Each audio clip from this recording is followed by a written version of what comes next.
The dust never seemed to settle in Fort Bridger, Wyoming Territory, 1876. Captain Marcus Webb pressed his palm against the rough wooden wall of the infirmary, watching through the window as another patrol disappeared into the endless expanse of sagebrush and red rock. The late afternoon sun cast long shadows across the courtyard, and somewhere in the distance, a hawk circled lazily against the copper sky. "They say he's out there again," whispered Private Johnson, his voice barely audible over the creaking of the fort's wooden beams. 3 miles north, left his mark on a tree. Webb turned from the window, his weathered face showing no emotion, though his knuckles had gone white against the windowsill. Everyone in the territory knew what Johnson meant. The mark, 3 parallel lines carved deep into bark, was the calling card of the one they called Stoneheart, the Comanche chief who had never shown mercy to a wounded soldier. "Just stories, Private," Webb replied, but his voice lacked conviction. The truth was, the stories weren't just stories anymore. In the past 6 months, 14 wounded soldiers had vanished from the battlefield. Not killed in combat, vanished. Their bodies were never found, their fates sealed in the silence of the plains.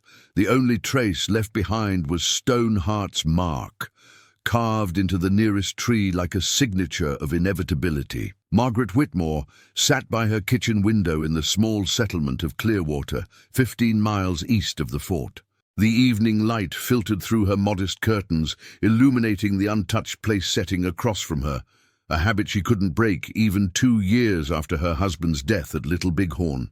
The silence of her home felt heavier tonight, broken only by the distant sound of cattle and the occasional bark of a dog.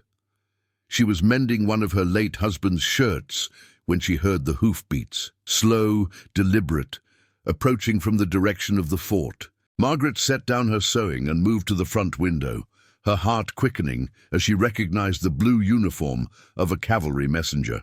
"Mrs. Whitmore," the young soldier called as he dismounted. His face was pale, streaked with dust and exhaustion. "We need your help. There's been an incident." Margaret opened her door, already reaching for her medical bag, a skill she'd learned from necessity during the war. "How many wounded?" "Just one, ma'am, but—" The soldier hesitated, glancing back toward the darkening horizon. He was found in Stoneheart's territory. Somehow he made it out alive. The words hung in the evening air like a challenge to everything they thought they knew. No wounded soldier had ever escaped Stoneheart's justice. Yet here was proof that the impossible had happened. "Where is he now?" Margaret asked, already tying her bonnet. "The old schoolhouse, 2 miles west. We didn't dare bring him to the fort. Too many questions, too much attention. Mrs. Whitmore." The soldier's voice dropped to a whisper. "They say Stoneheart let him live on purpose. They say there was a message." As Margaret climbed into the soldier's wagon, the first stars began to appear in the vast Wyoming sky. She had no way of knowing that her life was about to intersect with a legend, and that the name she would soon speak would change everything she thought she knew about mercy, justice, and the true meaning of honor in a land where survival often came at the cost of humanity. The wagon wheels creaked against the hardened earth as they rode into the growing darkness, carrying Margaret toward a destiny that would challenge everything the frontier had taught her about enemies and allies, about silence and the power of a single word spoken with courage. Behind them, in the distance, a lone figure on horseback watched from a ridge, silent as stone, patient as the eternal plains, waiting for the gentle widow to discover the truth that had been hidden in his heart for more than 20 years. The old schoolhouse stood like a ghost against the moonlit prairie, its windows boarded up since the last teacher had fled east after the Apache raids 3 summers ago. Margaret's hands trembled slightly as the soldier helped her down from the wagon, her medical bag clutched tightly against her chest. "He's inside, ma'am," the young private whispered. "Been unconscious since we found him. Lost a lot of blood from a shoulder wound, but it's been tended to. Professionally." Margaret pushed open the creaking door, her lantern casting dancing shadows across the abandoned classroom. There, on a makeshift bed of cavalry blankets, lay a man she didn't recognize, tall, lean, with premature grey streaking his dark hair. His shoulder was indeed bandaged, the work precise and careful, nothing like the rough field medicine she was accustomed to seeing. "Leave us," she told the soldier softly. "I'll call if I need anything." As the door closed behind her, Margaret knelt beside the wounded man and began her examination. His pulse was steady, his breathing regular. Whatever had happened to him, whoever had tended his wound, had likely saved his life. She was adjusting his bandages when his eyes suddenly opened, clear, alert, and filled with confusion. "Where?" he began, his voice hoarse. "You're safe," Margaret said gently. "I'm Margaret Whitmore. You're in the old schoolhouse outside Clearwater." The man tried to sit up, wincing at the pain in his shoulder. "How did I get here? The last thing I remember was—" He stopped, his face growing pale. "The Comanche. There was a war party. My patrol was ambushed." "What's your name?" Margaret asked, helping him settle back against the pillow. "Lieutenant Samuel Morrison, 3rd Cavalry." He looked at her with haunted eyes. "Mrs. Whitmore, you don't understand. I was captured. The chief, the one they call Stoneheart, he had me. I was wounded, helpless. According to every story I've ever heard, I should be dead." Margaret had heard those same stories. She studied Morrison's face, searching for signs of deception, but found only genuine bewilderment and fear. "Tell me what happened." Morrison closed his eyes, as if the memory was too painful to face while looking at her. "They brought me to their camp. I was certain I was going to die, slowly like the others, but Stoneheart, he looked at me for the longest time, just stared. Then he did something strange." "What?" "He began drawing in the dirt. Pictures. A woman, a child, a soldier in blue, and then—" Morrison opened his eyes, meeting Margaret's gaze. He spoke, just one word in perfect English. "A name." Margaret felt her heart skip. "What name?" "Edward," Morrison whispered. He said Edward, and then pointed to himself, like he was remembering something. "After that, everything changed. He had my wound treated, gave me water, food. The next morning, he personally escorted me to the edge of his territory and pointed toward Clearwater." And dude, the name hit Margaret like a physical blow. Edward, her late husband's name. But more than that, Edward Whitmore had served in these same territories 15 years ago, before they were married, before he'd been transferred east to fight in the Civil War. "Lieutenant Morrison," she said slowly, "did this chief, did Stoneheart, appear to recognize that name when he said it?" "Ma'am, I've never seen anything like it. It was as if saying that name brought him pain, but also peace somehow, like he'd been carrying it inside him for years, waiting for the right moment to let it out." Margaret's mind raced. Edward had told her stories about his early service in the territories, about a young Comanche brave he'd befriended during a temporary truce, a boy who had been fascinated by the soldiers, who had learned English words and shared his knowledge of the land in return for reading lessons. Edward had never mentioned the boy's name, but he'd spoken of him with unusual fondness. "Mrs. Whitmore." Morrison's voice broke through her thoughts. "Are you all right?" She looked at the wounded soldier, then toward the window, where the vast darkness of the plains stretched endlessly. Somewhere out there, Stoneheart waited, and she was beginning to understand that this was no random act of mercy. It was a message, 20 years in the making. "Lieutenant Morrison," she said quietly, "I need to ask you something, and I need you to think carefully before you answer. Did Stoneheart seem to expect that you would survive? That you would tell someone about what happened?" Morrison was quiet for a long moment. Finally, he nodded. "Yes, ma'am. It felt deliberate, like he wanted word to get back to someone specific."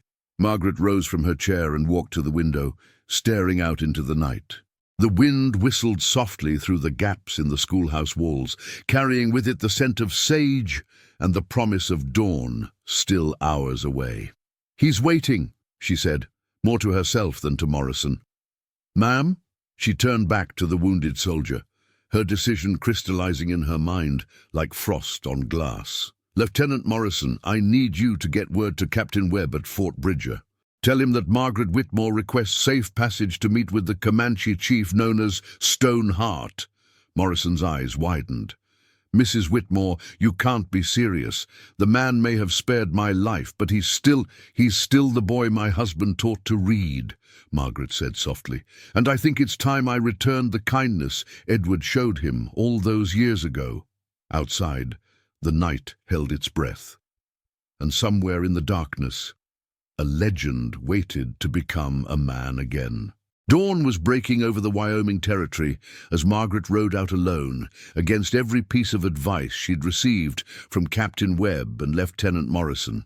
The morning air was crisp, carrying the promise of a hot day ahead, and her horse's hooves beat a steady rhythm against the packed earth of what the locals called Comanche Trail, the route that led directly into Stoneheart's territory. She had left a letter for Morrison to deliver to the fort, explaining her decision and asking that no rescue party be sent for at least 3 days. "Some conversations," she had written, "can only happen between two people, without the shadow of armies." 3 hours into her journey, she saw him. Stoneheart sat motionless on his horse, atop a ridge about half a mile away, a silhouette against the brightening sky. Even at this distance, Margaret could feel the weight of his attention. She reined in her mare and waited, her heart pounding but her hands steady. Slowly, deliberately, the Comanche chief began to descend the ridge. As he drew closer, Margaret could see that he was not the fearsome warrior of legend that people described. He was a man in his 40s, his face marked by years of sun and hardship. But his eyes held a depth of intelligence and sadness that surprised her. He stopped his horse 20 feet away and dismounted in one fluid motion. For a long moment, they simply looked at each other across the space that separated their worlds. "You came," he said finally, in English that was accented but clear. "You knew I would," Margaret replied. He nodded slowly. "Edward spoke of you before he left for the war in the East. He said he was going to marry a woman with courage enough to stand up to him when he was wrong." A ghost of a smile touched his lips. "He said her name was Margaret, and that she had hair the color of autumn leaves." Margaret felt tears prick her eyes. "What was your name before you became Stoneheart?" "Running Wolf," he said. "Edward gave me the English name Thomas, but I never used it with anyone else. Only him." "Thomas," Margaret said softly, and she saw him flinch slightly at the sound of it. "Why did you let Lieutenant Morrison live?" Running Wolf was quiet for a long time, his eyes fixed on the distant mountains. "Because 15 years ago, when the soldiers came to drive us from our ancestral lands, one man showed me kindness. He taught me to read English words. He shared his food with me when I was hungry. He treated me as a human being, not as an enemy to be destroyed." He turned to face her directly. "When the wars began, when my people started dying from disease and bullets, I became what they needed, a war chief without mercy, Stoneheart. But every wounded soldier reminded me that somewhere Edward Whitmore was also wearing blue, and I could not bear the thought of causing pain to someone he cared about." Margaret dismounted from her horse, closing some of the distance between them. "So you've been protecting them? All these months? Protecting?" Running Wolf shook his head. "No. I have been taking them prisoner, tending their wounds, then releasing them far from the battlefields where they would die. But I allowed people to believe what they needed to believe, that Stoneheart showed no mercy. It kept both my people and yours from expecting weakness from me." The truth hit Margaret like a revelation. "You've been saving them. All of them." "I could not save Edward," Running Wolf said quietly. "News of his death at Little Bighorn reached us before it reached you. I have carried that grief for 2 years, knowing that the one person who saw humanity in me was gone." Margaret felt the tears come now. not just for Edward, but for this man who had spent years carrying the weight of others' expectations while secretly honoring the memory of an unlikely friendship. When Lieutenant Morrison said Edward's name, she said, "You recognized it. I have been waiting for someone to speak it, someone who knew him as I did, with love, not just duty." Running Wolf's voice was barely above a whisper. "I wanted to remember what it felt like to be seen as something other than Stoneheart." Margaret stepped forward, closing the final distance between them. "Thomas," she said clearly, "my husband spoke of you often. He said you were one of the finest men he'd ever known, regardless of the uniform you wore or didn't wear." Running Wolf's composure finally cracked. He bowed his head, and Margaret saw tears fall onto the dusty ground between them. "The wars will continue," he said finally. "My people and yours will keep fighting until there is nothing left to fight for. But perhaps some small good can come from remembering that we are all human first." Margaret reached into her saddlebag and pulled out a small leather-bound book, Edward's journal from his early service in the territories. "He wrote about you," she said, offering it to Running Wolf, "about the boy who wanted to learn about the world beyond the plains. Maybe it's time Thomas and Running Wolf learned to coexist." Running Wolf accepted the journal with reverent hands. "What will you tell them? The soldiers, the settlers?" Margaret looked back toward the direction of Clearwater, then at the man before her. No longer a legend of fear, but a complex human being carrying impossible burdens. "I'll tell them that sometimes mercy looks different than we expect," she said, "and that the greatest courage isn't in fighting, but in choosing when not to fight."